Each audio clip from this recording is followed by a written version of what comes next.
Hello and welcome back, everybody. My name is Josh the RV Nerd here at Bish's RV, and this is our monthly-ish industry update, letting you know kind of what's going on in the business today. And I had to really narrow this down. Like, I'm a person who can talk a lot, obviously, and I even decided there was too much to talk about this month. But some of the big major things, we're going to look at some of the 2023 trends. I think some manufacturers might be cheating this year. I'm going to explain what I mean by that. We're going to be talking about we've talked about some different EV type trends. I want to talk about a new one that maybe an EV trend prediction that hasn't happened yet. Potentially the introduction of the first pure ERV company out there. Little note on some gas prices. We're going to talk about campground congestion, even a few things. Of course, the recurring monthly, like looking at the wholesale auction pricing volumes, all that and more in this month. If you appreciate how we give you the good, the bad, with the ugly, with everything in between, make sure you hit that subscribe button. And as we go today, please chime in. Any of the topics, whatever seems near and dear and appropriate to you, chime in, leave some comments. And remember, I do chapter mark these videos so that you can always jump to the topic that is most interesting to you. Let's get started. First, I mentioned some manufacturers might be cheating. What does that mean? What I mean is cheating the model year. So those of you who have been around a while, do you remember how there started to be this like 2014 and a half, like an early versus a late season model year?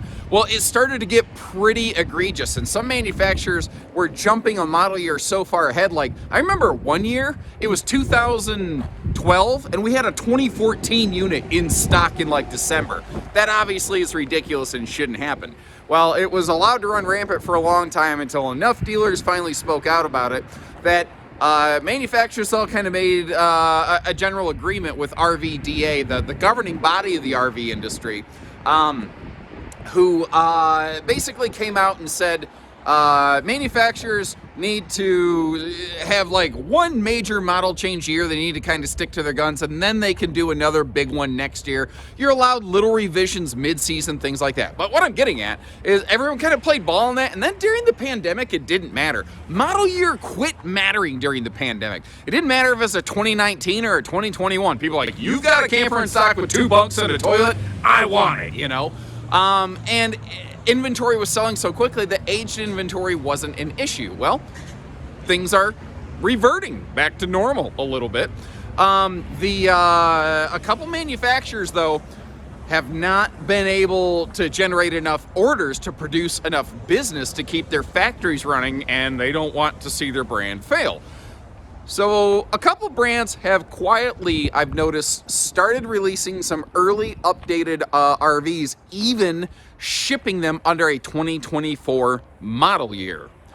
That's not supposed to be happening, especially when recently RVDA approved some clarified guidelines where basically manufacturers are supposed to provide their big slug of updates between July 1st, I believe, and August 31st. So they have a 2-month window to kind of generally line things up, and then if there's a few little loose ends like a plate of spaghetti, that's okay. A couple manufacturers are kind of cheating, which kind of tells me like it's different if there's a brand new RV manufacturer who wasn't already there before, they can title stuff ahead of time. Like, it's not out of question for like Brinkley RV, who's a brand new manufacturer whose stuff never existed before. Some of their stuff could legitimately be, according to the letter of the law, titled as a 2024. But the average manufacturer who's been around for 20 years, they're not supposed to be doing that. It's kind of a symptom to me that their brand is not really healthy, and they are very desperate to try to get any business that they can. It reminds me of the way old days of Fleetwood, where they literally in the NADA guides, or now JD Power guides, I still am doing that, they called their stuff like a 2008 and a half. It was literally written on the title like 2008.5. That stuff's not supposed to happen. Keep an eye out for that kind of stuff. But all that being said, it can actually put you into a good position as a consumer. Well, people who didn't ask, I'll give you the answer you didn't ask for. Right now, there have been some very good deals on in-stock 2022 inventory. Dealers had a big slug of in-stock 2022 inventory that has largely fueled the first quarter of this year, especially show season. That's where those big, deep discounts have been coming from. Well, that stuff is still out there. There's still a lot of that to work through, but as a result, there weren't a ton of 23s built like you would normally expect by this time of year. Normally this time of year, most dealers' lots would be mostly that inventory, and it's a very healthy mix of 2s versus 3s right now. Well, if there start to be 2024s available, that puts additional pressure on those in-stock 2022s, which puts you in a better position on the 22s and the 23s. So even though this is the kind of stuff that as a dealership, we don't like that. We don't really like that. And this is really, again, the kind of news that does not benefit us, but it is real. It is happening. I want to be candid. I want to be transparent. I want to know, let you know what's going out there, because this is something that can really put you in the best, most advantageous position as a consumer. And again, if you appreciate that kind of stuff, how we give you that info, hit that subscribe button and know that we'll shoot you straight, even when it ain't in our favor. And really almost on a similar note to that message of how this isn't really beneficial for the business that we do every day, new reports have come in from surveys of over 1,000 independent campground owners. Not like some big chains, but just random independent campgrounds, mom and pop shops, basically all over the place. And it sounds like campground congestion is still a growing problem. I mentioned in my last month's industry update how in the last 2 years alone, we saw 15.5 million first-time RVers enter the RV industry. That's the most that we've ever seen. Well, as a result, there's fewer and fewer places to camp overall. You know, there's more people with roughly the same number of sites. Because the trick here is it takes a long time to build and develop new RV campsites, whereas it doesn't take a long time to build a new RV and sell a new RV to a person. Well, of those campgrounds that were polled who did some reporting, over half are saying that they're expecting higher occupancy this year based on the calls and pre-reservations they've already seen versus the last couple of years. Of the remaining chunk of the pie chart, nearly 40% said that they're expecting about the same level of occupancy, which doesn't leave a lot of places saying they're actually expecting less occupancy than they had from the year before. Now, that's a bummer, you know, especially I'm a person who I like to park camp. Now, you know, over here in southern Michigan, there's a lot of park camping. There's not as nearly as high of a trend of like boondock dry camping, you know, wilderness camping around here. But I do think that this campground congestion will continue to drive manufacturers to need to develop additional solar solutions, off-grid solutions, you know, generator manufacturers coming up with things that can be compliant in more states so that people can continue to camp where they want, how they want, when they want. I don't see that changing anytime soon. I think manufacturers are going to have to continue to adapt. I think the conversation has really changed. And tell me if this makes sense to you. It's no longer become how much solar do you have, or rather, crap. It's not become, do you have solar on your RV, but how much do you have? So let me kind of throw this out there. At this point in time, with your camping experience or as a prospective buyer, how much is the correct amount of minimal solar a manufacturer should be offering? And along with that, what do you think inverters are separate from solar, but they do kind of both go hand in hand along with the dry camp package sort of concept? What do you think makes a good base solar and inverter package, even if it's none, is an acceptable answer? And then what do you think should be an available optional kind of package that fits your style of camping? That might be useful info to feed back to them. But I stumbled into a little nugget of good news for travelers out there. I don't try to be all doom and gloom. I just try to be real. Love's Travel Stops. It has announced that it will continue to expand basically its RV sites, which I think is really good news for a lot of, especially long-distance traveling people. So in case you weren't aware, because they're in 42 states, they're not in every state, but Love's was founded in 1964 by a couple who basically like leased a gas station and has grown into like over 700 locations. They're actually still a privately like family held organization today, which is I think very, very cool actually, coming from a history of a family-owned business myself. Last year they expanded 20 of their facilities to have RV sites basically on top of the ones that already had it, and this year they're planning on doing that to another 30 more. Now these things will range anywhere from having like 4 RV spots to some of them up to 60 depending on where you're at, and some of these will just simply be back in and stay overnight kind of stops, and some of them will be full hookups with 30 or 50 amp water and sewer dump sites, all like per site. Now your basic back-end site, some of those can be under $40 a month, and then naturally your price tag or $40 a stop a night. There we go, month, should have had a V8. Or obviously, your fancier sites are going to cost a little bit more money. But even though I'm not saying that this counts as like those aren't like campground spots, at least getting there, traveling there, more and more options are starting to become available. As unfortunately, it's only taken a couple people to kind of to ruin things like the Walmart overnighting, or some people might just overnight like on a city side street by the curb overnight and then take off in the morning. Unfortunately, it's only taken a couple people to abuse that kind of opportunity to sort of ruin it for the rest of us. So it is nice to see some true dedicated places where travelers can go overnight, or even if it's not overnight, be able to stop and like fill up your water tank before you get to your boondock destination, because you don't want to necessarily always tow with full water if you can possibly help it. I just hope that we continue to see that trend expand. So thank you from all of us to you, to the Loves Travel Stop people. Nailed it. Wow, well done. And while not really RV related, the discussion of EVs has become more and more of a thing lately. But something I'm kind of noticing, and some trends I'm noticing, is I think there might be an EV company bust on the horizon. For a couple of years, it seems like every other week you were seeing the announcement of some new electric vehicle company.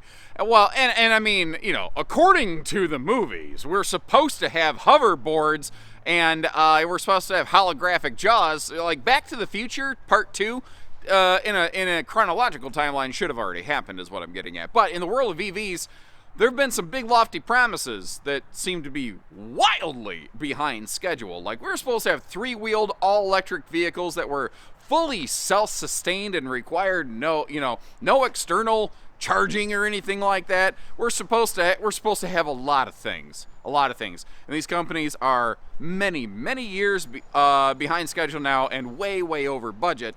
And I kind of noticed this talking to my father a little bit, who's like just, he just follows stocks on things. He started noticing a lot of these stocks are starting to get awful dirt cheap, and it's making me think here. I think what might happen is a couple of the more viable concepts and patents, things that are frankly going to be marketable and profitable and not just theoretically possible, they're going to probably get bought up, eaten up by a couple of the big companies, whether they get implemented or not. And I think you're going to see a mass consolidation coming in the future of electric vehicle companies. Just a prediction. I am not an economist, by the way. Don't go buying or selling stocks based on my input on something like this. I'm not an expert. Don't risk your future on that. Just I'm kind of, I don't know. I think that could directly affect potential development of e-RVs. That's kind of why I wanted to get into this. I think it is a knee bone to leg bone thing. I think that a lot of the RV industry tends to borrow tech from other places, and I don't know that a lot of that tech has been built yet. I think that theoretically it was going to, and now I don't know what might happen on that end. But speaking of electric RVs, we are seeing the announcement and founding of what is basically being claimed as the first all-electric, all RV company. Now, there are already some all-electric RVs in existence, but this is intended to be something a little bit different. A company called Lightship. They are founded by a bunch of people who are veterans from a bunch of different companies, including brands like Tesla and Rivian and several others. And the idea behind this thing is that it is a trailer with its own drive system, so that the vehicle doesn't actually have to pull the weight of the trailer itself, and as a result, is in theory they're claiming to have zero impact on the range of that vehicle, whether it's miles per gallon or available miles per charge in the case of an electric tow vehicle. So like if you had a vehicle that can get 28 miles per gallon on a gas engine, they're saying that you'll maintain 28 miles per gallon.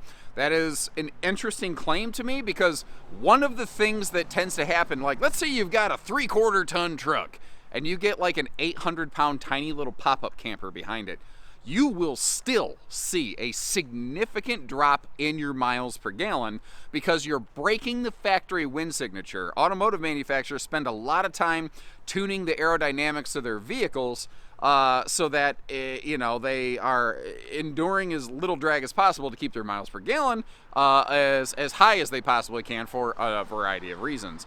The moment you break that wind signature, let's say on a pickup, if you even just drop your tailgate and you're not towing anything, you'll screw up your miles per gallon a little bit. It's kind of funny.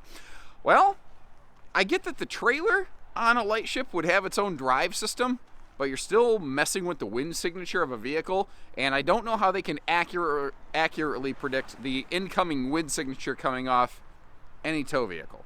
So I'm also not an expert on this, and it's very early. Like, these things are only available for pre-order now, following very much a very Tesla-inspired model I see. These things are roughly about $125,000 pre-order, and they almost remind me a little bit of those of you who might remember old high-low style hardside pop-up campers. It kind of looks something like that. I will be very interested to hear, what do you think of that kind of all-electric camping concept, where in theory, you park in Grandpa's field and you fire up an induction cooktop and serve your family food or something like that, kick on the electric heater at night, the electric air conditioner during the morning. It almost, as I say this out loud, it reminds me of like those films that you would see in like the 50s where, households were really becoming very heavily electrified, and it'd be like, oh, I'll just set the electric timer on the oven and it'll cook the food for us when it's ready, and then turn on the electric microwave oven. Like, are we seeing the electrification renaissance of the RV industry? Or is it all just fantasy? I don't know, you tell me.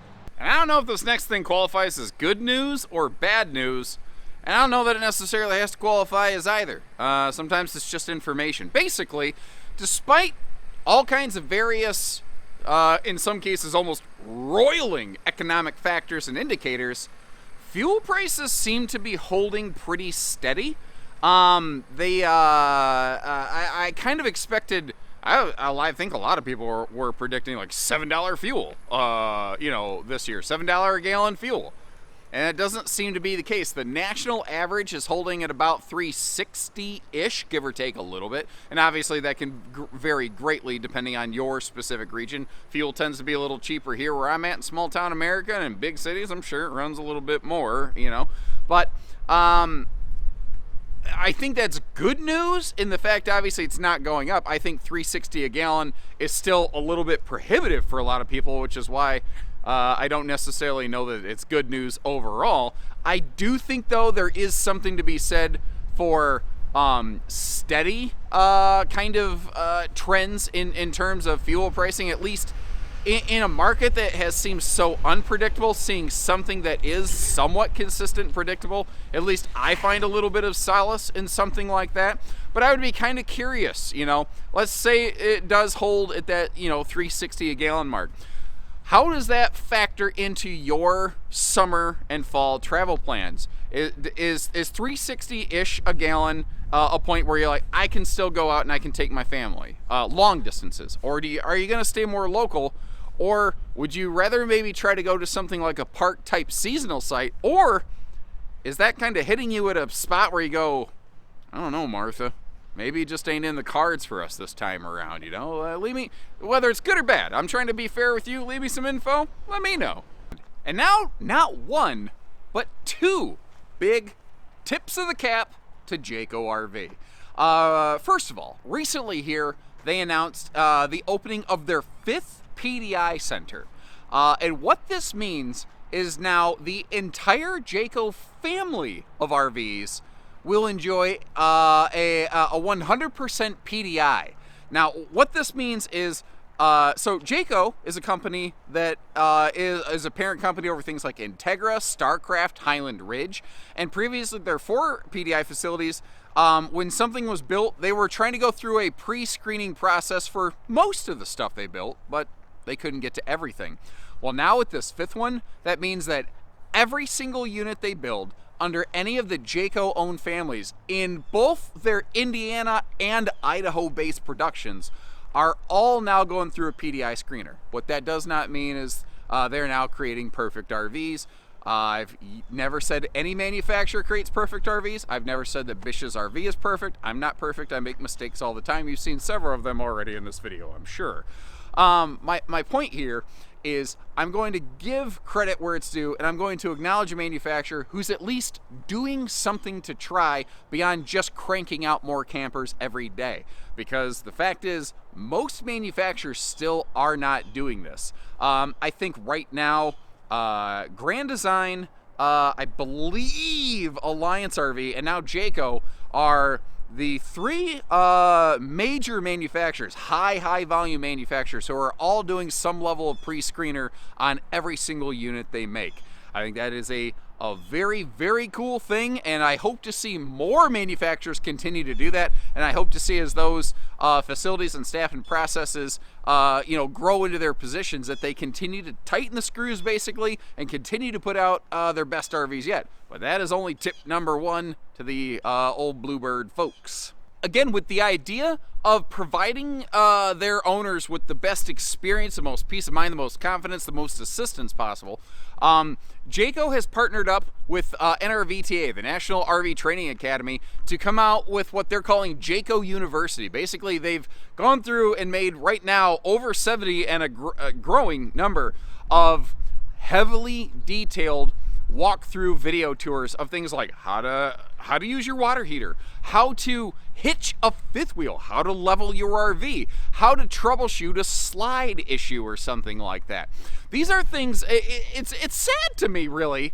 I don't know why my voice jumped an octave, but it's sad to me, really, that a manufacturer should need to step up and do that. I feel very strongly these are things a dealership should be doing to support their customer, but I do flat out acknowledge there is a general void in the industry where a lot of that is not done. Like, here's a crazy example. A lot of people don't realize this because they're charged all these extra stupid, sorry, I'm not going to get on my soapbox, all these fees for things.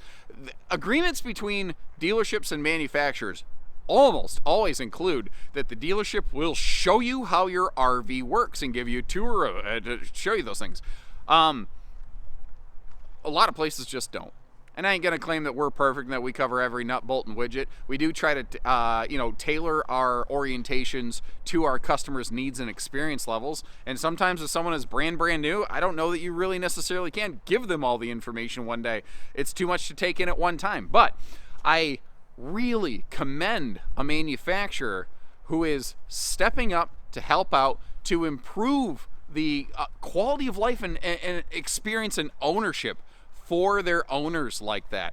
I've seen a few other brands really try to step up and do some work on that, and actually one of those we're about to discuss. Alliance RV, who sadly we don't feature here at my home store, so let's just imagine there's one behind us. Alliance RV has, I've known about this for a while, wasn't really at liberty to discuss very much, but they have officially broken ground and announced that they are going to start a traditional travel trailer lineup. They've been very well respected as a manufacturer of 5th wheels who have kind of worked through those early stages of being a younger company, although not an inexperienced one. A lot of experience at the leadership of the helm of that company over there, but investing in their people and taking care of their people, and it is really starting to show. They're really starting to get it all together, and they are finally starting to move into a higher volume market segment.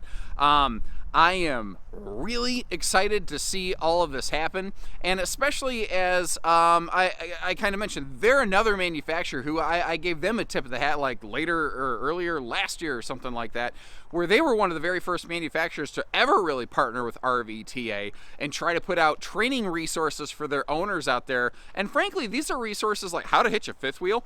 That it doesn't matter whether you buy an Alliance or a Jayco or anything else. That is information that's just fairly generic, and they were investing their people and time and resources, frankly, just to provide a service to the community. So I'm excited to see that that expand there. And I have a prediction that these manufacturers who are investing not just in their staff, not just in a new forklift, but investing in the quality of life of their owners, I think these are the brands that are going to continue to expand.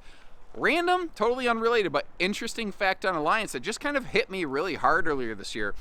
All these companies, they're all owned by somebody else, right? It's mostly like Thor and Forest River or something like 85% or more of the RV industry. I call it Forest River. Winnebago's technically the number 3 banner by a far cry. But Alliance, interestingly, is one of the few significant independent manufacturers. They're not owned by anybody. They're just Alliance. And I think that's kind of interesting because like if it's a if you're kind of afraid of the big iron sort of mentality, I don't think you get that there, and I think that might be what makes them different. And even though they're not making trailers now, even though I don't have details, anytime I get insights like this, like when I heard the rumors of new RV companies happening a couple years ago, it turned out to be Ember and Brinkley RV. If I can sniff out anything that may give you some shape and some insights into your plans, even a couple years down the road, I want to provide that for you. Now, another manufacturing news, this is, the quarterly profit reports are coming out for manufacturers, and I've seen some ugly sensationalism where somebody took figures without trying to take the whole picture into question and have tried to blow things up and blow them out of proportion. I don't like doing that. I like to try to provide fair info. So recently here, Thor has announced their second quarter of their fiscal year profits, and it's massively lower than it had been. Like versus last year, it's like maybe 10% of what it was. They're only making 10% as much money as they had. And if you just kind of, it's still maybe only 25% of what it was in 2021, the year before that. So when you look at figures like that, you start going, holy cow, these companies are imploding in real time. Like you're expecting to see smoke rising from the factories and revolution. Well, no, nothing like that. Couple things to keep in mind. Manufacturers make money when they build and sell an RV to a dealership. I've talked in the last couple months how dealers had been stocked up and the market has slowed down. We can be real about this. And as a result, there were some factories who didn't build anything for most of that fiscal quarter. So as a result, the manufacturers, some of them, weren't generating bucks, basically. They weren't making that monopoly money.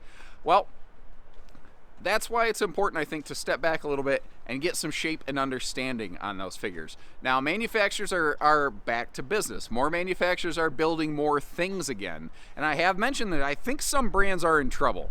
And I think that some brands are trying to cheat the game a little bit. And I don't support that kind of activity. I've always said I'll take anybody head on a level playing field. But that's one of those things about a free market economy. It's take whatever advantages you can get, and sometimes it's more profitable to ask forgiveness than permission. And I hate that, but that's the facts, Jack. But I just kind of want to provide a little frame of reference to that. I do think that you'll see things continue to pick up from here. I think that we'll see somewhat of a normalization to a pre-COVID trend. But I don't know that we'll get quite back to 2017, 18, 19 numbers quite this year. I don't know that we won't. but it is kind of predicted that we will see a similar number of shipments to roughly 2017-18 by the end of the year. And I think that as the summertime rolls through, because at least here in a lot of states it's nice and warm, but in states like mine right now, the camping season hasn't even begun. Like, campgrounds aren't even open here and won't be for like another couple weeks, basically. And I think once that happens and kids start getting out of school, you'll see a little bit of a pickup going on. And I think through the fall, you'll see a little bit of a smoothing out and more of a cruising altitude rather than full tilt, full send, brother, or the sky is falling. I think we're going to find something in between, which is actually where everybody's going to benefit the most. Now, I've been doing kind of a regular touch on the wholesale market trends that people have enjoyed seeing, so I want to kind of continue that here today. For those who aren't aware, by the way, wholesale means like used RV auctions, used RVs that go to auction that are purchased, by dealers or listed or whatever. Interestingly, this last month, auction volumes were up by about a little over 6%, a little over 12% for towables and motorized, respectively. I might get this backwards. I'm sorry. I'm operating from memory. I don't have my notes on me today. Too much wind. They were blowing around. Anyway, here's instead of me trying to read stuff, here's some charts with like 5 years of rolling data. Now, I like to do this so that you can see trends. If you need more time to absorb these charts, hit that pause button. If you're on a mobile device, by the way, when you hit the pause button, the screen goes dark. Just tap the screen again, but don't tap the play button, and the dark stuff will go away, the overlay, and you can just absorb the numbers. Anyway, what you're seeing here, the numbers are always trending a little bit spiky, but we're seeing, again, a slow general decay where values are trending down toward that pre-pandemic wave. Now, you can also see we still got a ways to go, but you can see that we've gone a long ways already. When you look at it week to week and month to month, it doesn't feel that big, it doesn't feel that impactful. But if you look at it like, 6 months at a time, you can really see some trends start to develop. And those are trends of moving into a more accessible price point for more people that I think a lot of people really need to see. Now, it's a little more clear on the towable side versus if you take a look here on the motorized side. That chart has always been spiking up and down a little bit. Motorized really does seem to often follow its own rules and march to its own beat. I think because it is also affected by the automotive chassis side of the industry, which is like another, hiccup or link in the chain that the towable side doesn't really necessarily have to directly become involved with. Obviously, you need a tow vehicle to handle a towable RV, but the production of that RV doesn't necessarily depend on a chassis coming from a motorized supplier. So I'll continue to keep an eye on that. And once again, through this video today, if you appreciate the information we're giving you, whether it's been, it's a lot of this today, once again, has not been beneficial to us to try to sell you a camper or anything like that. It's been beneficial to you as a consumer to be educated, to put you in the best position to get you the best deal possible. If you appreciate how even as a dealership who makes its money selling campers, basically, we're willing to do that for you, please hit that subscribe button. Share this video into your favorite social media groups. Let's just try to get some information out there, because whether you're buying from Bish's RV or not, I don't care. You deserve to know these kind of things. You deserve to know what's going on, so when you go into someplace, you don't get flippin' hoodwinked, And that's why we put the information out, like we put a video out recently on how to spot and avoid hidden fees and illegal finance add-ons. Our goal is to make you the best, most educated consumer possible, so we can all have the best experience possible. Crazy, right? And from you to me and Bish's RV, take care, stay safe, have fun, and happy camping, everyone. You